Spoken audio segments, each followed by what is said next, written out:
Chairman, the stream is live, and that would mean we need to start from the top, sir.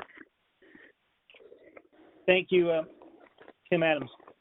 This is Chairman Jim Hughes. This is a special meeting of the Ohio Industrial Commission, which is the date today is Wednesday, April 15th, 2020, 10 a.m.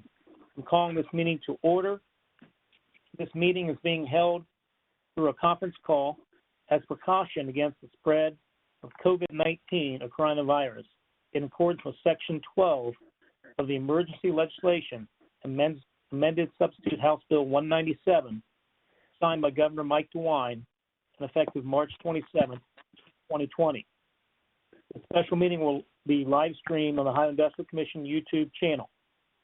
The agenda for today is number one, the call meeting to order, the roll call, the Adjudication Management Policy C-92, Statewide Hearing Officer meeting September 14th and 15th, 2020, and the adjournment. At this point in time, I'm going to ask the roll call be called by Executive Director Tim Adams to see if we have a quorum, please. This is Executive Director Tim Adams of the Ohio Industrial Commission. As I call each commissioner's name, please restate your name and affirm your presence. Commissioner Gilmore. Karen Gilmore, present. Commissioner Taylor. Commissioner Jody Taylor, present. Chairman Hughes. Jim Hughes, Chairman, present. We do have a quorum. We can proceed with the items that we have. Just to refresh everybody, during this meeting, it is important that prior to speaking, each participant introduce themselves by stating their name and title. That is so the record accurately reflects proceedings that the public is properly informed.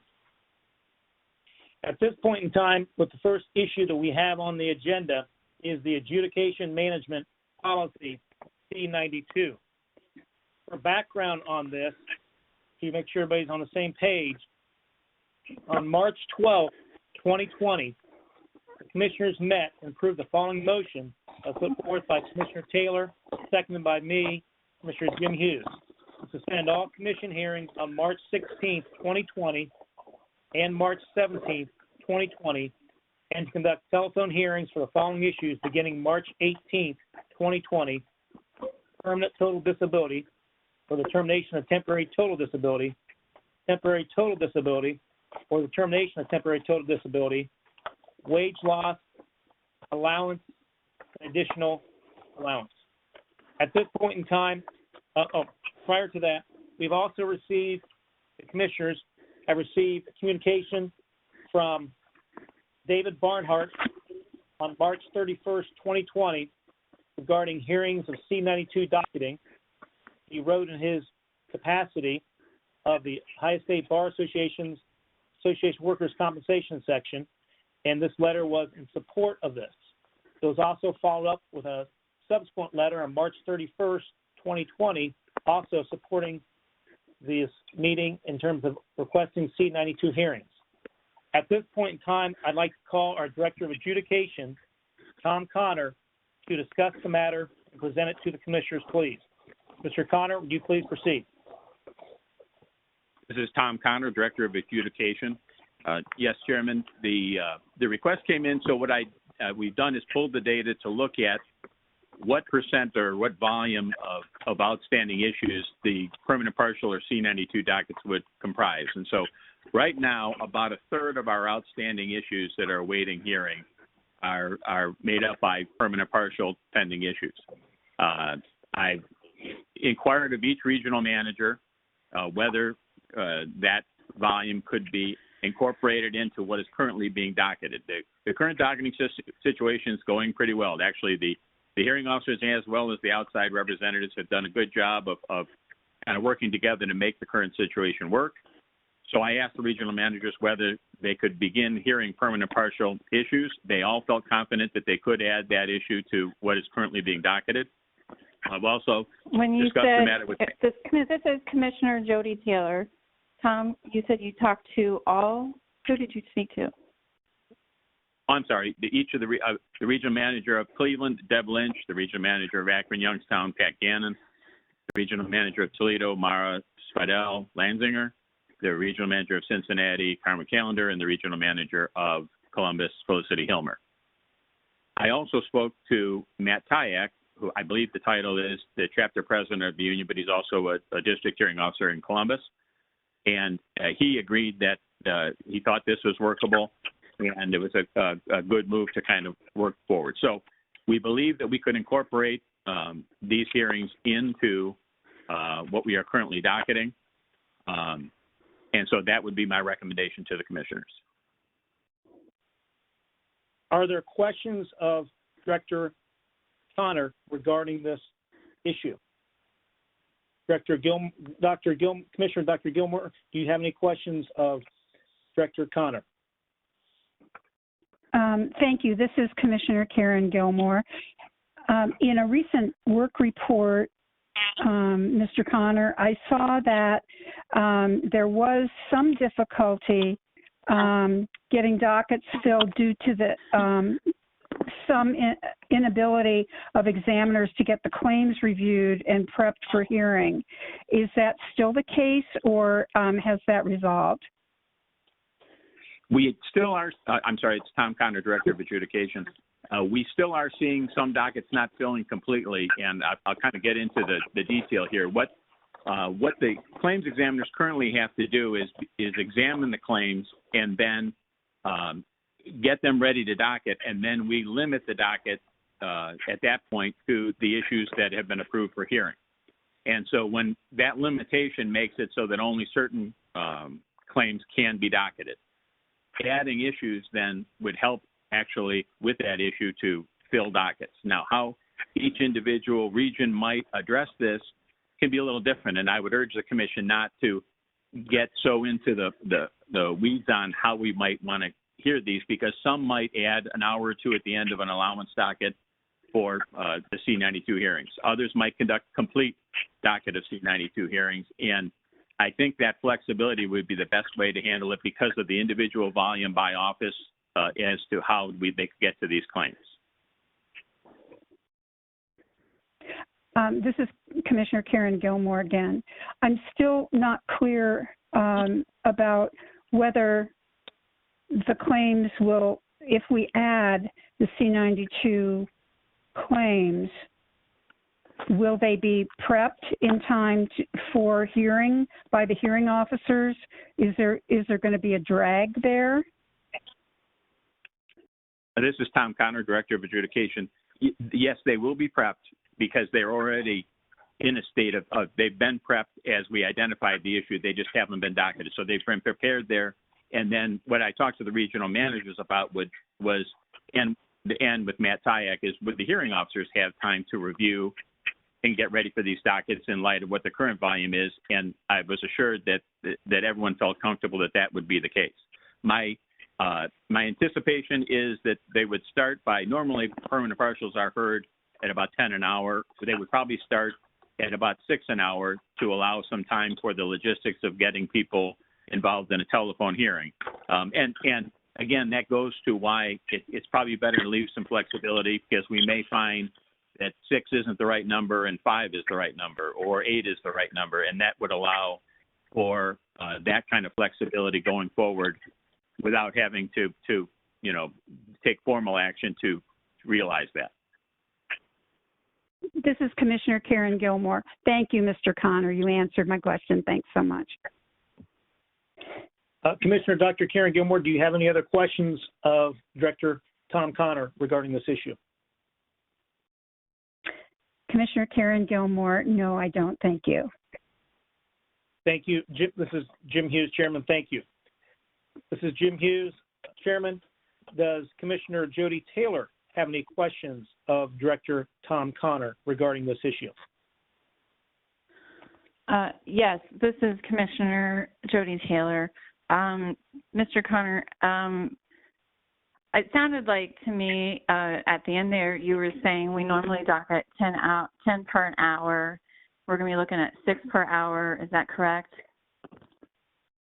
This is Tom Connor, Director of Adjudication. Yes, I would recommend that that's where we start because that was felt to be a good starting point. It may end up being that's the perfect amount, but we could then adjust that if we find that that's too many per hour or that's they could actually handle a greater volume, and we could learn from as we go.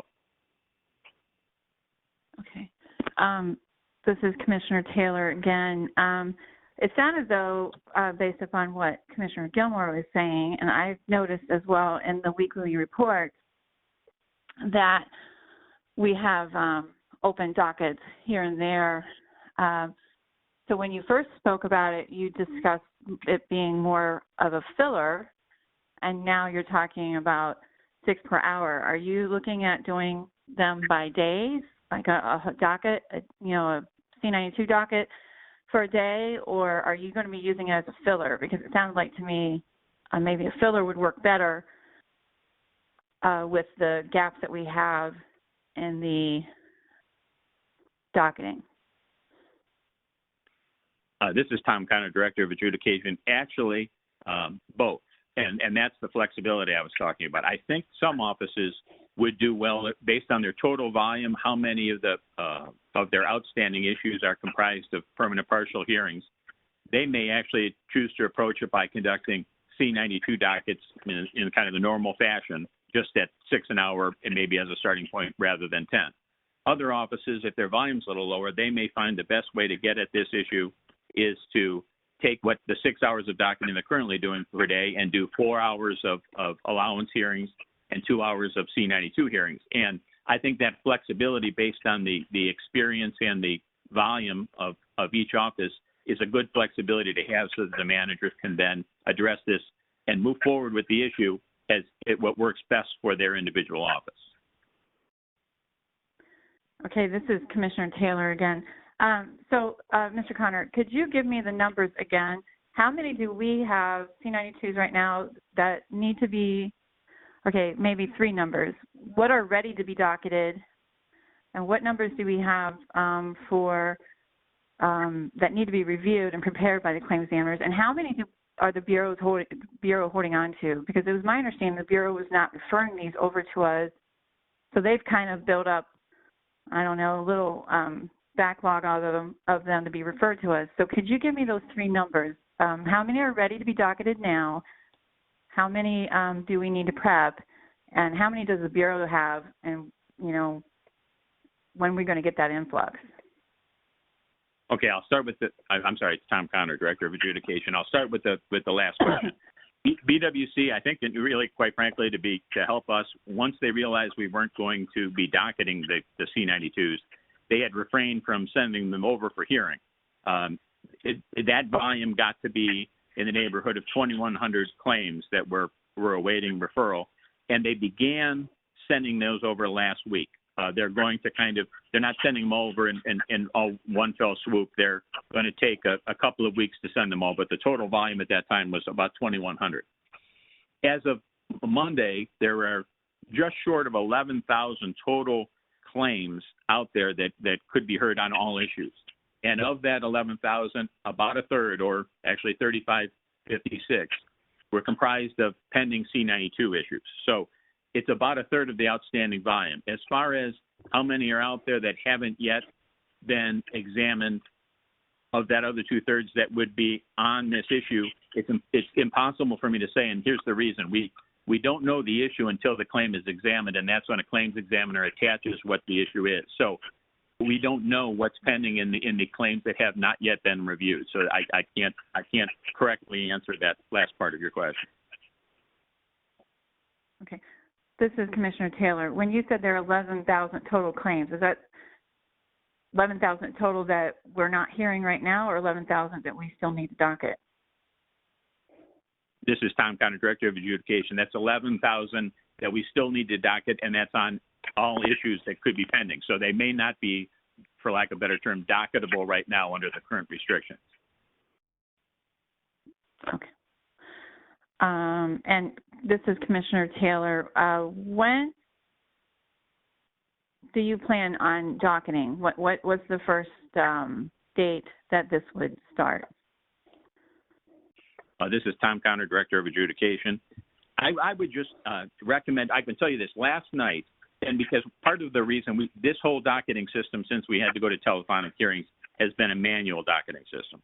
So we stopped running the automatic docketing system, which would always docket out a certain number of days. So what I checked this morning, that the day that got docketed in large part last night was May 5th, Tuesday, May 5th. However, because these are done manually, and there are claims that have certain circumstances in them that have prompted other manual scheduling. There are some scheduled already for the 6th, some for the 7th, and as far out, there was one claim docketed, I think, for May 26th. So I would urge that if the commission wants to go in this direction, that there just be authority to now begin scheduling permanent partials, and so that therefore later on today or tomorrow, if it's effective, they can start to manually schedule those and docket accordingly. Otherwise, I mean, the commission could choose the following, Monday or a given day, but there are some claims already docketed for the 6th, 7th, and 8th, which is Wednesday, Thursday, and Friday of that week early in May. Okay. For clarification, this is Commissioner Taylor speaking. To Commissioner Taylor. I'm not used to having to do that all the time. This is Commissioner Taylor, and for clarification, I just want to indicate that the motion that I made that was seconded by the chairman, Mr. Hughes, the language was, I move to suspend all hearings on March 16th and March 17th, 2020, and conduct telephone hearings for the following issues only: permanent total disability, temporary total disability, and termination thereof, wage loss, allowances, additional allowances, and all other issues will be suspended until the state of emergency is lifted unless a party requests that a matter be heard. I just want to clarify that was the motion that I made and was seconded. I have no further questions for Mr. Connor regarding the C-92 issue. Thank you. This is Chairman Jim Hughes. Thank you, Commissioner Taylor, for clarifying that. So noted. Commissioner Dr. Karen Gilmore, do you have any questions based upon any of the questions that Commissioner Taylor raised of Director Tom Connor? Commissioner Karen Gilmore. No, I think Commissioner Taylor was very thorough, and I think that I want to commend our staff and the chairman for the work that they've done in thinking through this very difficult circumstance and trying to get as much input from stakeholders as possible before these decisions are made, and certainly consulting Matt Tyack was an excellent idea because we want to be sure that the hearing officers are able to handle this additional work under the difficult circumstances. But thank you for everything that you're doing, everyone. And no, I have no further questions. This is Jim Hughes, Commissioner Chairman. Jody Taylor. Commissioner Jim Hughes, Chairman Jim Hughes, this is Commissioner Taylor. I have one other question for Tom that I forgot to ask. Mr. Connor, this is Jim Hughes. You may proceed. Thank you. Could you explain to me, I just want to make sure that we're on the record and we understand that there's an understanding that medical exams may be difficult if a party objects to the C-92 or the C-92A, permanent partial awards. So could you maybe explain to us what's going to happen, that these have to have like medical on both sides? Could you maybe go on the record and talk about how we're going to handle situations where maybe someone wants to get an exam and is not able to because of the situation that we're in here in this country? Yes, this is Tom Connor, Director of Adjudication. And that will certainly present issues. The parties are entitled to their medical, the defensemen of the statutes provide that. So if the current situation makes it so that a claim isn't properly and for lack of a better word, fairly ready for hearing, we could not go forward in that situation. And the claim then should be continued until such time as they reasonably could conduct that exam. It wouldn't necessarily have to wait out the telephonic hearing process if the exams become available before that. But we can't go forward and adjudicate an issue when a party has asked to exercise a statutory right that they, under the current circumstances, simply can't get done. All right, this is Commissioner Taylor, and I have one more, question, and or maybe I'd like to hear what Mr. Connor has to say about this. We send out notices on C-92, and parties do have the right to attend those C-92 hearings, employers and interworkers. But in practice, we all know that those attendance is not necessarily consistent with C-92 hearings. People mostly do not attend those. Are the hearing officers, how are we going to deal with the attendance of an interworker? I mean, they do have the right to attend the hearing. Could you address how that's going to happen? Because I can see how that might slow down the process of the hearing officers in processing C-92s with all kinds of, with the interworkers and the employers calling in and participating in these hearings. I mean, everyone has the right to participate in their hearing, so. This is Tom Connor, Director of Adjudication. Certainly under what we're doing today, this would present additional logistical issues in getting everybody on the line. Yes, they all get notice of hearing, and they all have the right to attend and participate. The current situation with hearing officers actually calling out, trying to reach all of the parties and representatives would get difficult in a high volume situation like C-92s, even though the C-92 hearings probably lend themselves better than any other issue for telephonic hearings in a vacuum without worrying about notice.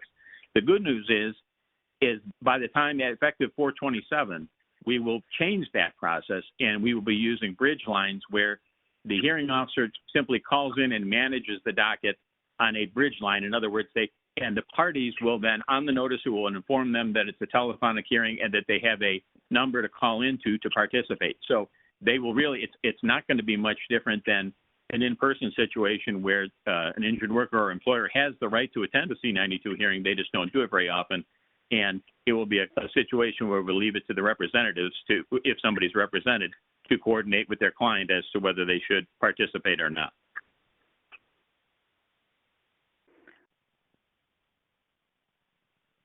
This is Commissioner Taylor. Thank you. I just wanted to clarify that the notices will still go out to the interworkers and the employers.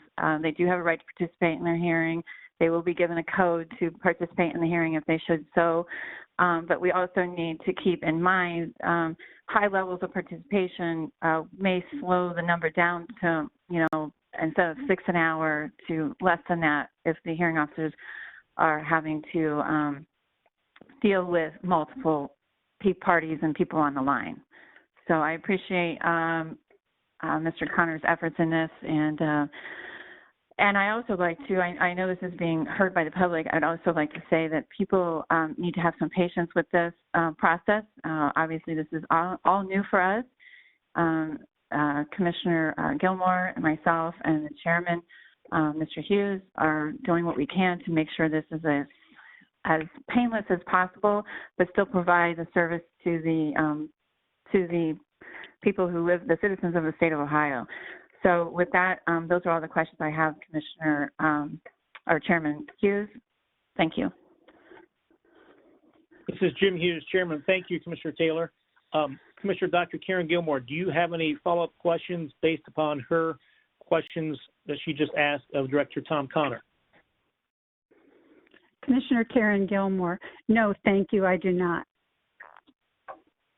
This is Chairman Jim Hughes. Is there any other discussion on this matter by either of the commissioners, Commissioner Taylor or Commissioner Dr. Karen Gilmore? Commissioner Karen Gilmore. No. I have nothing further. This is Commissioner Jody Taylor. No, thank you.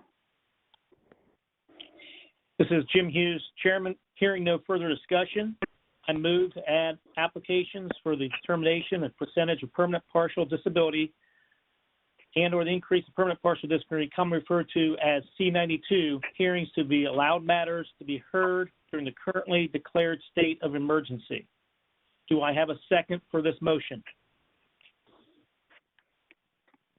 This is Commissioner Jody Taylor. I second. This is Jim Hughes, Chairman. It has been properly moved as well as second. In terms of the motion, I will ask the Executive Director, Tim Adams, call the roll, please. This is Tim Adams, Executive Director of the Ohio Industrial Commission. As I call each commissioner's name, please restate your name and state your vote. Commissioner Gilmore. Commissioner Karen Gilmore, yes. Commissioner Taylor. Commissioner Jody Taylor, yes. Chairman Hughes. Chairman Jim Hughes, yes. The motion does have necessary votes. This is Jim Hughes, Chairman. The motion does have necessary votes and is therefore approved. At this point in time, I will now move to our second item on our agenda, which is the statewide hearing officer meeting that is currently scheduled for September 14th and 15th, which is to be held at Nationwide Training Facility in Columbus. By background, on March 9th, 2020, a memo was issued by Governor Mike DeWine's office regarding state employee travel restriction. This memo read, in part, that travel that is prepaid and deemed mission critical may only continue as approved by agency directors. All other travel must be postponed or canceled. This includes non-essential meetings, gatherings, workshops, or training sessions. This industrial commission entered into a contract for the statewide hearing officers, which, as I mentioned, is scheduled to be held on September 14th and 15th. The actual contract provides for a sliding scale reservation cancellation that require 50% of the cost if the contract is canceled from 6 months to 3 months from the start date. However, the contract also provides for rights of termination for cause. That section provides performance under this agreement is subject to acts of God, government regulation, disaster, war, act of terrorism, strike, civil disorder, curtailment of transportation facilities, or other emergency of comparable nature beyond the party's control, making it impossible, illegal, with material effect a party's ability to perform its obligation and agreement. At this point in time, I'd like to call upon, once again, Tom Connor, our Director of Adjudication, as well as our Chief Training Officer, Laura Schenk, to discuss this issue with the Commissioners, please. This is Tom Connor, Director of Adjudication. As has just been stated, we have a situation where the governor's order would seem to preclude us moving forward with the statewide meeting at this time. It is certainly regretful, but it's just the nature of the current situation. It would be great if things change and we're able to either get it scheduled again at the same time or later in the fall. And I've done Laura Schenk has done most of the work on the negotiation of the dates. I'll let her speak to that, but that would be great. It's a good opportunity for the commission and as well as the outside representatives to all get together and give a consistent message. However, the current situation makes it where that's not the way we can move forward, it appears to me. And so that's the issue that the commission, because the commission had voted to conduct the meeting and is actively always participates in how it is set up, it takes commission action to make a change.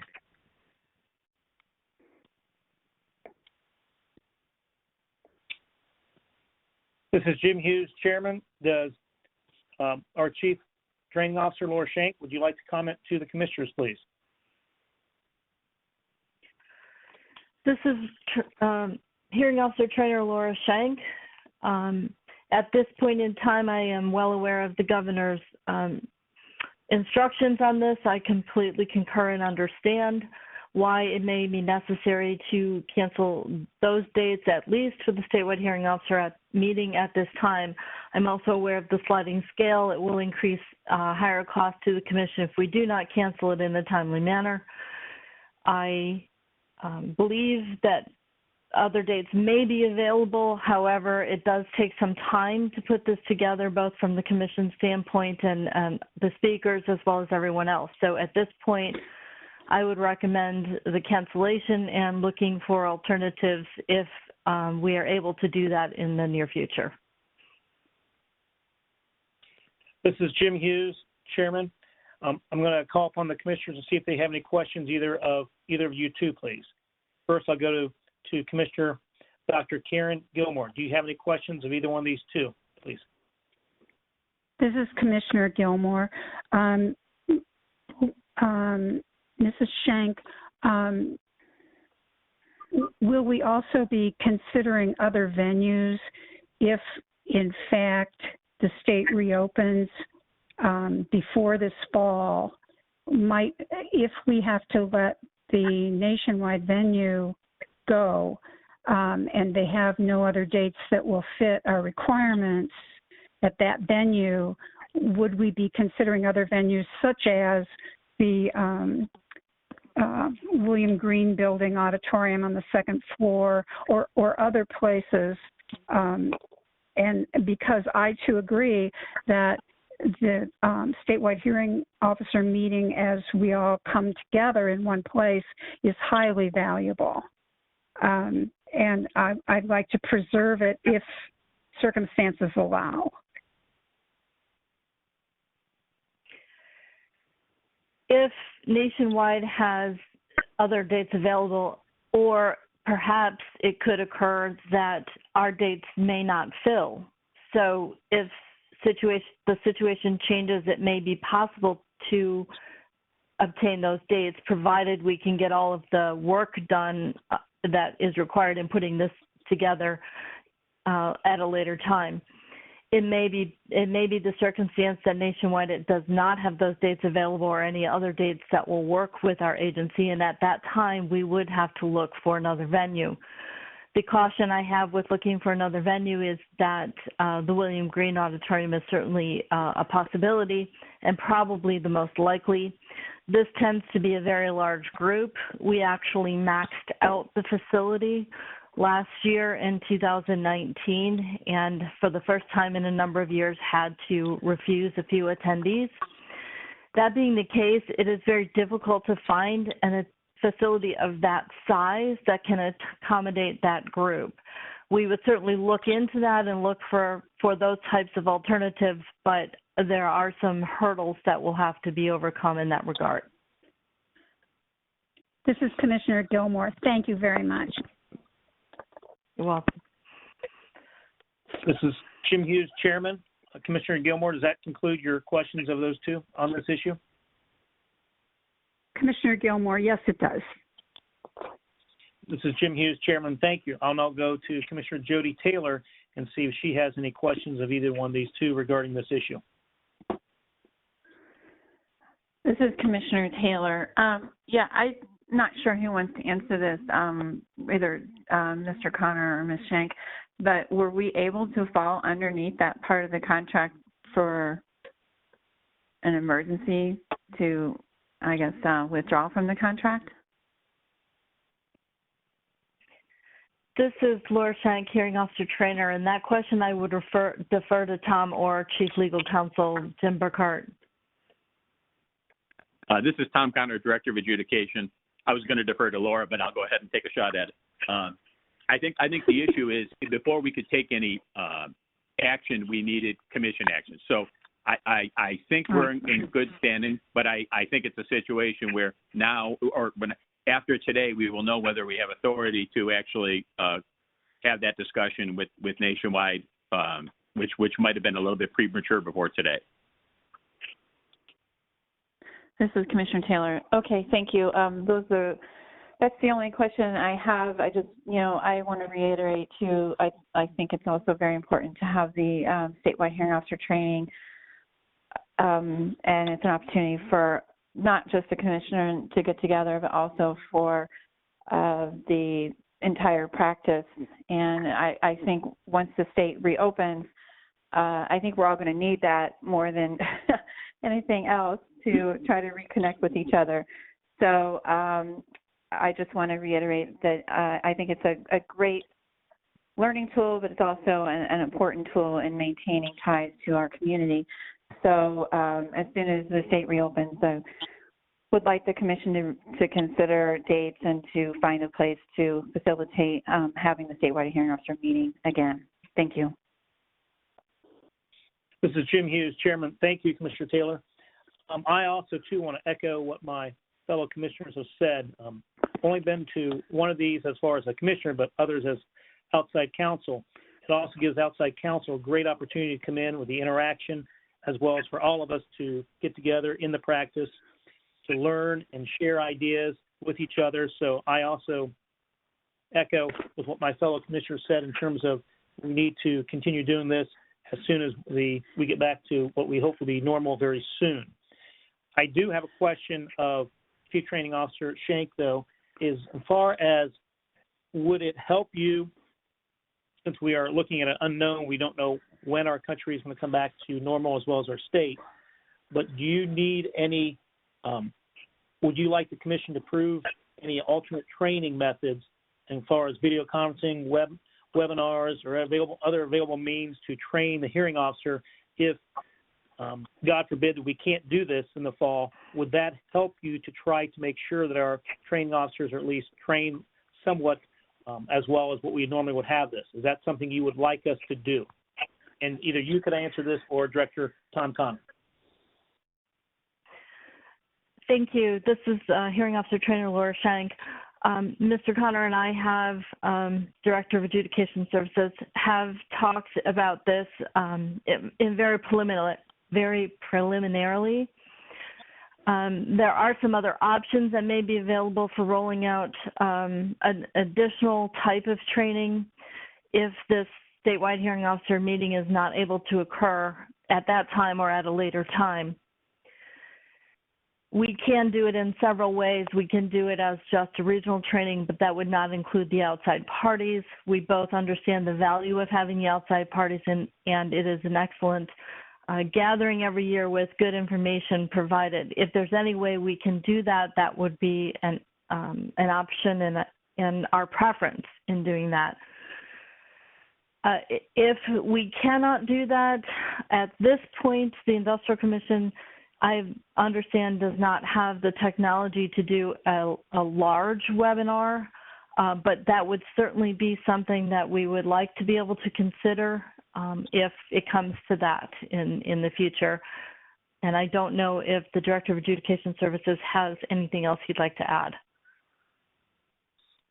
This is Tom Connor, Director of Adjudication. I don't really have anything to add. It's one of these that we're kind of evaluating, and if we come across what we think is a good option that requires commission action, we will certainly make you aware. But it's just hard to say right now because there's different possibilities, but they all have hurdles that we'll have to, and until we have a better feel for what technologically might be the best route to go and make a recommendation to the commission, I don't think action is necessary today, I guess is my point. This is Jim Hughes, and Chairman. Thank you both. Go ahead. I'm sorry. Go ahead. Hearing Officer Trainer Laura Shank, I would just concur with those statements with Mr. Connor. It's just a little premature right now. This is Jim Hughes, Chairman. Thank you both for those answers. Do either one of the commissioners have any follow-up questions based upon my question? Commissioner Dr. Karen Gilmore, do you have any follow-up to what I asked or what Commissioner Taylor asked? This is Commissioner Karen Gilmore. I would just encourage us to pursue as quickly as possible the ramifications of canceling a contract with Nationwide. I would have thought we would know that today because in this time of fiscal constraint, it would be helpful to know if we're going to lose any money in this venture. That's my only comment. It's not a question, it's just a comment. Thank you. That's all I have. This is Jim Hughes, Chairman. Thank you very much, Commissioner Dr. Karen Gilmore, for those comments. Commissioner Jody Taylor, do you have any questions based upon either what Commissioner Dr. Karen Gilmore stated or the questions I asked of either Director Tom Connor or of Hearing Officer Laura Schenk? This is Commissioner Taylor. I just had a follow-up. This is for Hearing Officer Trainer Laura Schenk. We normally have regional training at this time, and I understand that we canceled that regional training this time of the year. And I believe packets were sent to the hearing officers. Did we do anything, video-wise or anything, or was the only thing that was sent to them were the packets that we were going to work off of for the regional training? This is Hearing Officer Trainer Laura Schenk. Thank you for the question. At this time, those packets have not been sent. The only thing we sent out was the case law update for the hearing officers to review if they had any downtime during their review process at home. I am working currently with Adjudications Director Tom Connor, as well as Renee Davis-Carroll in our training department and HR, and we are putting together slide presentation type video presentations, and we will be rolling those out through Ohio Learn for the medical update section of regional training and the training update section of regional training. I will also then be sending out the full packet of handouts for the hearing officers and all attendees to follow along with those two online trainings. They will be mandatory trainings, and we will be able to track the logistics of who has completed the trainings. This has taken some time to put together because of the technicality and the logistics of remote working.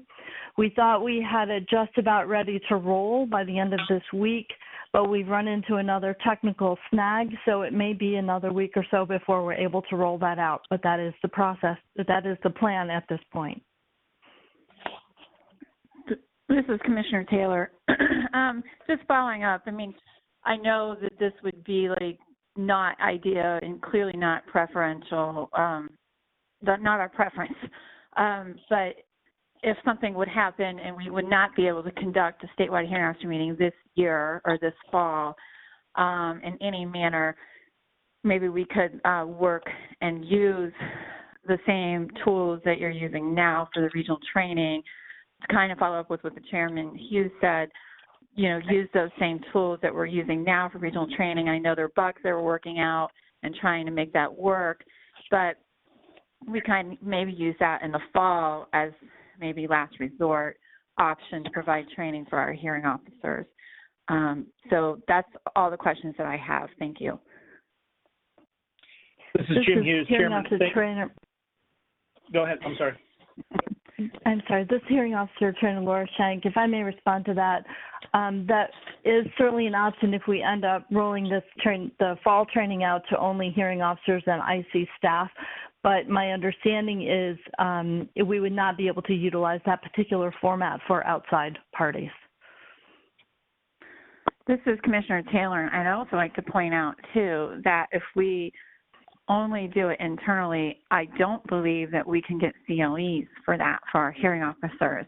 And our hearing officers get significant number of CLEs for that training, the statewide hearing officer training.